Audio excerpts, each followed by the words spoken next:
Bab 005. Oke, kalau begitu kamu harus ingat ucapanku ini.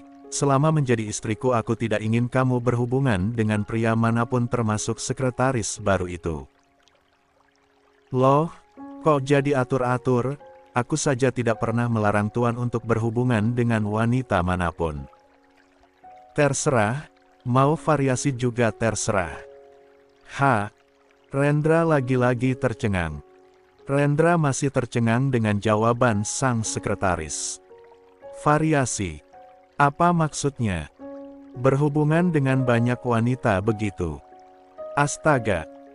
Saking geramnya, Rendra sangat ingin melipat-lipat Nadine lalu membuangnya ke kotak sampah. Wanita ini selalu saja bisa membantah dia. Dengar baik-baik, ucap Rendra, kini suaranya mulai terdengar lebih lembut. Tuan yang seharusnya dengar aku baik-baik. Sejak awal sudah aku katakan bahwa aku tidak ingin terkekang dalam pernikahan ini. Tuanlah yang membutuhkan bantuanku, sementara aku tidak. Semua harta yang Tuan berikan kepadaku itu adalah kompensasi. Tegas Nadine, sebuah kalimat panjang yang akhirnya membuat Rendra tak lagi bisa berkata-kata. Pria tampan yang menjabat sebagai direktur utama itu bahkan sampai kaget. Semakin lama dia semakin tidak bisa membantah ucapan Nadine. Karena memang seperti itulah kenyataannya, bahwa di sini dialah yang membutuhkan bantuan Nadine untuk mengandung anaknya. Pernikahan ini terjadi atas permohonan dia, bukan Nadine. Harusnya aku yang bisa melarang ini dan itu, bukan Tuan. Rendra tercengang. Tenang Nat, kenapa sekarang jadi kamu yang marah-marah? Balas Rendra, dia menelan ludahnya sendiri dengan kasar. Bahkan terlihat jelas ketika jakun di lehernya naik turun. Tuan yang memulai lebih dulu, aku serius bekerja malah dituduh ini dan itu. Ah iya, satu lagi, meskipun nanti aku memiliki hubungan dengan pria entah itu siapa, Tuan pun tidak berhak untuk mengaturku. Lagi pula pernikahan kita ini adalah pernikahan yang disembunyikan. Bukannya lebih baik jika aku terlihat dekat dengan pria lain juga? Lagi-lagi Rendra menelan ludahnya dengan kasar. Apa yang diucapkan oleh Nadine memang terdengar masuk akal, tapi entah kenapa dia merasa tidak rela ketika gadis perawan ini dimiliki oleh orang lain, sementara dia belum berhasil mencicipinya. Hanya tangannya saja yang berhasil masuk ke dalam sana. Dan sangat menyebalkan ketika Nadine tidak meminta lebih dari sekedar tangan. Ada sudut hatinya yang sedikit terluka mengenai hal itu. Namun meminta Nadine untuk jadi wanitanya pun itu bukanlah hal yang masuk akal bagi Rendra. Dia tidak mungkin memiliki hubungan yang serius dengan seorang sekretaris, dengan karyawannya sendiri. Citra seperti itu membuatnya merasa buruk. Sementara di luar sana banyak sekali wanita yang memiliki derajat lebih tinggi dibandingkan Nadine. Ah entahlah. Kepala Rendra jadi pusing sendiri. Jika tidak ada yang ingin dibicarakan lagi, aku akan keluar, putus Nadine, saat dilihatnya sang direktur utama yang hanya diam saja, malah seolah sibuk dengan pikirannya sendiri. Nadine tidak peduli dengan hal itu. Dia hanya akan hidup dengan prinsipnya sendiri. Membela kebenaran dan haknya. Nadine menundukkan kepalanya berniat pamit, namun saat dia hendak melaju keluar Rendra tiba-tiba mencekal pergelangan tangannya, membuat langkah kaki wanita cantik itu terhenti. Baiklah, terserahmu jika ingin memiliki hubungan dengan seorang pria. Tapi jangan dengan mantanmu itu, dia bukanlah pria yang baik. Dia pernah selingkuh darimu. Asisten Joe pintar sekali mencari informasi sampai hal sedetail itu dia bisa tahu. Rendra diam saja, hanya dengan perlahan melepaskan cekalannya pada pergelangan sang sekretaris. Nadine menundukkan kepalanya lagi dan benar-benar keluar dari ruangan itu. Disambut dengan Amar yang berdiri menunggu kedatangannya. Kenapa? Kamu dimarah? Tanya Amar, sungguh dia bertanya dengan tulus. Dulu Amar memang telah membuat kesalahan dengan mengkhianati Nadine. Tapi saat ini andai dia punya kesempatan kedua untuk memiliki wanita ini lagi, maka Amar tidak akan menyia-nyiakan kesempatan. Bahkan dia sudah di tahap paling serius untuk menikahi seorang wanita. Dan pertemuannya dengan Nadine hari ini sudah Amar anggap sebagai takdir, bahwa mereka adalah jodoh. Jadi pria itu pun sudah membulatkan tekad untuk kembali mendapatkan sang mantan. Tidak, aku tidak dimarahi. Kami hanya membicarakan tentang oper jobku dengan kamu. Mulai besok, kamu sudah bisa menggantikan aku dengan penuh, balas Nadine. Jam bergulir, sampai tiba waktunya jam pulang kantor. Nadine biasanya demi menghemat uang dia selalu menggunakan kendaraan umum. Tapi setelah mendapatkan banyak uang dari Rendra, kini dia mulai menggunakan taksi. Bahkan sudah berencana untuk membeli mobil ketika nanti sudah hamil. Pokoknya Nadine sudah tidak sabar ingin hamil, rasanya jika di dalam perutnya sudah mengandung benih. Dari pria itu, dia bisa menggunakan uang Rendra dengan sesuka hatinya, jika sekarang ini masih sedikit ragu-ragu. Sekretaris Am, besok aku akan datang terlambat. Jadi tidak perlu menunggu aku dan langsung saja bekerja sebagaimana mestinya, ucap Nadine. Dia sudah membereskan semua barang-barangnya dan siap pulang. Nadine bahkan sudah memanggil Amar dengan sebutan sebagai sekretaris, panggilan yang terdengar lebih formal di antara mereka berdua. Baiklah sekretaris Nat, oh ya, pulang ini kamu naik apa? Mau kuantar? Nadine tersenyum, tidak perlu repot, balasnya dengan cepat. Sebelum bertemu dengan kamu aku sudah terbiasa pulang sendiri, timpal Nadine lagi, membuat Amar tersenyum kecut, tahu jika itu adalah penolakan halus dari Nadine. Masih berbincang seperti itu kemudian pintu ruangan direktur utama pun terbuka, mereka berdua lantas bangkit dan memberikan hormat saat itu Rendra keluar. Pria itu tidak memberikan sapaan sedikit pun, langsung menyelonong begitu saja. Dan Nadine hanya berdecih di dalam hatinya. Cih.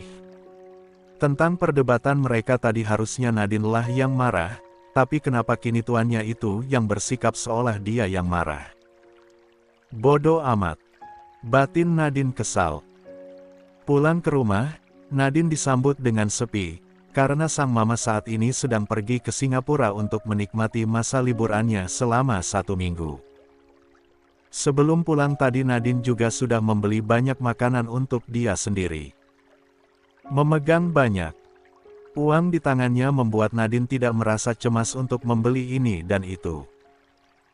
Dan tiap kali dia berbelanja rasanya senang sekali. Dengan bersenandung, Nadine menuju dapur dan meletakkan semua belanjaannya di atas meja makan. Mengeluarkan ayam goreng tepung KFC, minum leci float, mie ayam bakso, kentang goreng jumbo dan es krim. Yumi, ucap Nadine dengan riangnya, seperti ini saja dia sudah merasa sangat bahagia.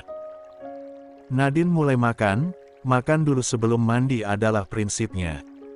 Pertama biar tidak masuk angin dan kedua tidak repot gosok gigi lagi. Baru beberapa suap dia menyantap hidangan itu tiba-tiba ponselnya berdering. Dilihatnya ada panggilan masuk dari sang mama.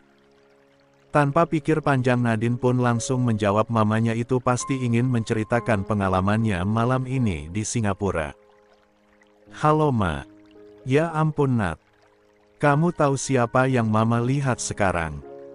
Dia adalah neneknya bosmu, Nyonya Zaida. Astaga astaga astaga. Mama harus apa Nat? Mama siapa ya? Kami makan malam di restoran yang sama, mama tadi gaya-gayaan masuk restoran elit.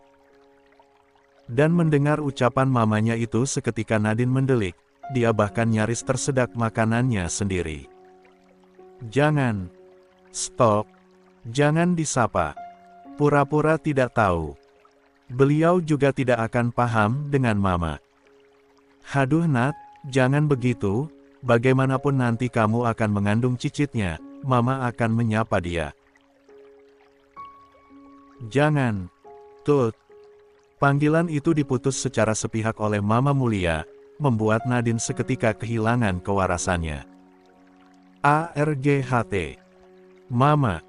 HAIS. Agar Nadine tidak bisa menghubungi dia, Mama Mulia akhirnya menonaktifkan ponselnya. Dengan jantung yang berdegup kencang akhirnya dia bangkit dari kursinya dan menghampiri Nyonya Zaida. Mereka hanya berjarak sekitar 5 meja. Selamat malam Nyonya Zaida, maaf mengganggu waktu Anda, perkenalkan nama saya adalah Mulia, ibunya Nadine, sekretaris cucu Anda Tuan Rizal, ucap Mama Mulia langsung, dia bicara panjang lebar setelah berdiri. Tepat di samping Nyonya Zaida. Malam itu Nyonya Zaida tidak makan malam sendirian tapi dia bersama dengan 2 temannya yang juga sama-sama sedang menikmati waktu di negara ini, dalam liburan mereka untuk keliling dunia selama tahun. Oh Nadine, ya, Anda ibunya. Balas Nyonya Zaida pula, tentang Nadine dia cukup mengerti. Sekretasi cucunya, Nadine cantik, pintar dan cekatan. Benar Nyonya, saya ibunya. Sedang apa Anda di sini? Liburan juga? Dek. Entah kenapa pertanyaan itu seolah sulit untuk Mama Mulia jawab. Iya, jawab Mama Mulia mulai gagap. Wah hebat sekali anakmu, kerja jadi sekretaris tapi bisa membuat mamanya liburan seperti ini, ucap Salah. Seorang teman Nyonya Zaida. Mama Mulia makin gugup saja mendengar itu. Dia bahkan mulai menelan ludahnya sendiri dengan susah. Payah. Nadine memang anak yang baik, kerjanya juga bagus, balas Nyonya Zaida. Anu Nyonya, sebenarnya saya liburan bukan karena Nadine, saya menang undian, ucap. Mama Mulia, mencari-cari alasan dan hanya itu yang bisa dia temukan. Oh, balas semua orang. Makan di restoran ini juga bagian dari hadiah. Oh, kalau begitu saya permisi Nyonya, maaf mengganggu waktu Anda. Mama Mulia menundukkan kepalanya. Berniat segera pergi dari sana sebelum suasana makin tak nyaman untuk mereka. Tunggu dulu, ini ada sedikit uang, gunakan untuk membeli oleh-oleh, ucap Nyonya Zaida. Mama Mulia tercengang, mau menolak takut dikira sombong dan tidak enak juga, jadi dia ambil uang itu meski dengan tidak enak hati. Terima kasih Nyonya. Iya, kapan kamu pulang? Hari Minggu. Baiklah, nikmati harimu. Terima kasih Nyonya. Mama Mulia menundukkan kepalanya lagi dan segera pergi dari sana. Dia tidak kembali ke mejanya, melainkan langsung keluar dari restoran ini. Kamu terlalu baik Zaida, dia pasti menyapamu memang karena ingin mendapatkan uang itu, ucap Salah. Satu temannya. Tidak masalah, Nadine juga kerjanya bagus di perusahaan. Apa iya kerjanya sebagus itu? Iya, dia memang sekretaris, tapi dia juga mau melakukan pekerjaan yang lain, contohnya sales, dia sering mendapatkan pelanggan VIP untuk perusahaan kami. Oh, kenapa tidak kamu nikahkan saja dengan Rizal? Janganlah, itu terlalu memaksakan. Biar Rizal dapat jodoh yang sepadan, seorang nona muda. Iya, kamu benar. Makan malam ketiga orang itu pun kembali berlanjut. Di Jakarta. Nadine coba terus untuk menghubungi sang ibu tapi panggilannya selalu gagal karena nomor itu kini sudah tidak aktif. Ya Tuhan Mama, geramnya, tapi sang mama tidak bisa dimarahi. Nadine hanya berharap sang mama tidak membuat kesalahan, tidak membuat pernikahannya dengan sang bos terbongkar. Nadine memutuskan untuk makan lagi, semua makanan ini terlalu enak untuk disia-siakan. Jam 8 malam Nadine baru selesai mandi, mengerikkan rambutnya menggunakan handuk dia duduk di ruang tengah dan menyalakan televisi. Malam itu acaranya kuis Family 1000, menebak ini dan itu sesuai survei. Bagi Nadine ini sangat menghibur, kadang dia pun ikut menebak juga. Besok rencananya Nadine akan pergi terlambat ke kantor, jadi malam ini dia akan begadang. Menikmati malamnya dengan malas-malasan. 10 menit kemudian, ponselnya berdenting ada pesan masuk. Setelah Nadine lihat, ternyata itu pesan dari Amar, tertulis nama sekretaris Am. Nadine membukanya. "Nat, maafkan aku tentang dulu. Tapi bisakah kamu membuka hati untukku lagi? Beri aku kesempatan untuk menunjukkan ketulusan." Dek. Membaca itu ada denyut di hati Nadine. Sebuah rasa yang tak begitu nyaman di hatinya. Amar adalah cinta pertamanya, sangat sulit untuk melupakan meski sudah disakiti. Tapi kembali dengan pria itu hanya membuat harga dirinya terluka. Monica pasti akan tertawa ketika melihat dia dan Amar kembali bersama. Dengan tangan yang sedikit gemetar, Nadine membalas pesan itu. "Aku sudah memaafkanmu sekretaris Am, tapi sekarang aku sudah punya kehidupanku sendiri. Aku sudah menjalin hubungan dengan orang lain. Ku harap kita bisa bekerja dengan profesional." Balas Nadine. Tak butuh waktu lama pesan itu kembali dibalas oleh Amar. "Katakan, siapa pria itu? Jika kamu tidak menyebutkannya aku tidak akan percaya." Nadine hanya membalas singkat, "Asisten Joe." Dan setelah itu Amar tidak lagi membalas pesannya. Nadine membuang nafasnya dengan kasar, baru menyesal ketika menggunakan asisten Joe dalam kebohongan ini. Astaga, kenapa aku menulis asisten Joe? Ya Tuhan, kalau dia marah bagaimana? Asisten Joe bahkan lebih mengerikan daripada Tuan Rizal, Hua. Nadine rasanya ingin menangis saat ini juga. Malam ini udah malam terburuk yang pernah dia lewati, pertama tentang ibunya dan sekarang tentang Amar dan asisten Joe. Nadine menggaruk kepalanya yang tidak gatal dengan kasar, bahkan rasanya ingin menjambak rambut sampai rontok. Art. Kesalnya pada diri sendiri. Pagi datang.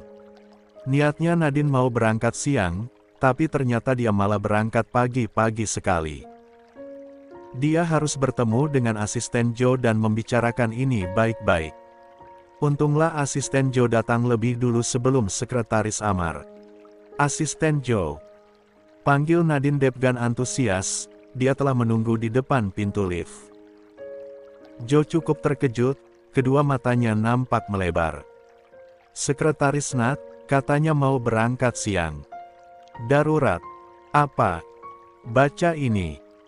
Nadine menyerahkan ponselnya dan menunjukkan isi pesan dia dan Amar tadi malam. Joe menerima ponsel itu dan segera membaca. Ketika membaca pesan itu tidak ada sedikit pun perubahan yang tergambar di raut wajah Joe, tidak terkejut atau apapun, hanya datar saja. "Baiklah, itu bukan masalah. Tuan Rizal pun tidak ingin kamu berhubungan dengan sekretaris Am. Jadi ini tidak masalah." "Tidak." Nadine mulai tersenyum. "Benar. Iya. Yes." Balas Nadine dengan antusias, tidak jadi malu dengan Amar karena yang dia ucapkan adalah bohong. Nadine tersenyum riang di hadapan Joe, sampai tidak sadar jika pintu lift di hadapan mereka sudah terbuka dan ada seseorang di dalam sana.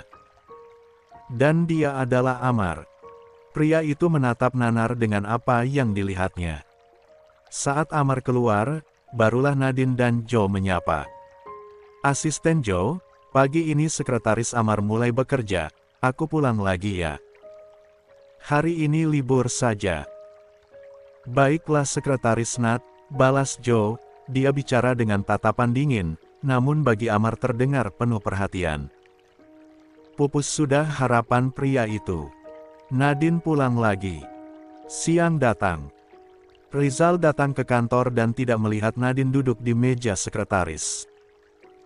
Kini kursi itu ditempati oleh karyawan pria. "Di mana Nadine?" tanya Rizal. "Sekretaris Nadine tidak masuk hari ini Tuan, apa ada sesuatu yang Anda butuhkan?" tanya Amar pula. "Tidak. Panggilkan saja asisten Joe untuk masuk ke ruanganku. Baik tuan. Di dalam ruangan direktur utama, Rizal duduk di sofa. Joe datang menghampiri. Permisi tuan, apa ada yang bisa ku bantu? Tanya Joe. Jemputlah Nadine dan minta dia untuk tinggal di apartemenku. Kata Bayu, aku dan Nadine harus mulai makan dengan pola sehat, untuk kesuburan kami masing-masing. Jadi agar aku bisa mengawasi dia, Nadine harus tinggal di apartemen.